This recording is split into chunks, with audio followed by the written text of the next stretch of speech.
வாங்க, எல்லாருக்கும் வணக்கம். அதாவது பழைய சாதத்துலேருந்து நீராரம் எப்படி செய்கிறதுன்னு பார்க்கலாம் வாங்க. அதுக்கு சாதம் வடித்த தண்ணியிலேருந்து கொஞ்சமாக எடுத்து வச்சு அதில் கொஞ்சம் தண்ணி கலந்து வச்சுக்கோங்க. ஏன்னா அப்படியே வச்சா கட்டி ஆகிடும்.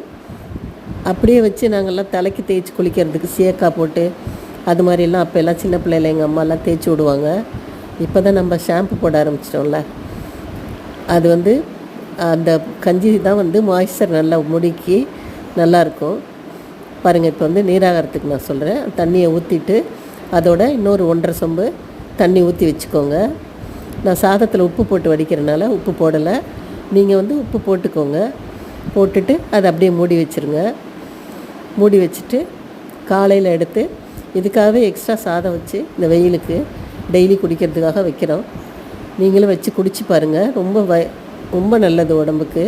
குடலில் உள்ள கெட்ட இதெல்லாம் வெளியேற்றும் பாருங்கள். அது மாதிரி வச்சுட்டு பாருங்கள் சாதம் எப்படி இருக்குதுன்னு. அப்படியே மோர் மாதிரி இருக்கும். குடிக்கிறதுக்கு அவ்வளோ ருசியாக இருக்கும். அப்போல்லாம் எங்கள் வீட்டில் எல்லாம் எங்கள் பாட்டி எங்கள் அப்பாலாம் பல் தேய்ச்சிட்டு காலையில் இதை தான் ஃபஸ்ட்டு குடிப்பாங்க.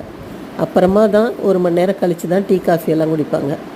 இது மாதிரி நீங்கள் குடிச்சு பாருங்கள். பிடிச்சிருந்தால் லைக் பண்ணுங்கள், ஷேர் பண்ணுங்கள், மறக்காமல் சப்ஸ்கிரைப் பண்ணுங்கள். நன்றி, வணக்கம்.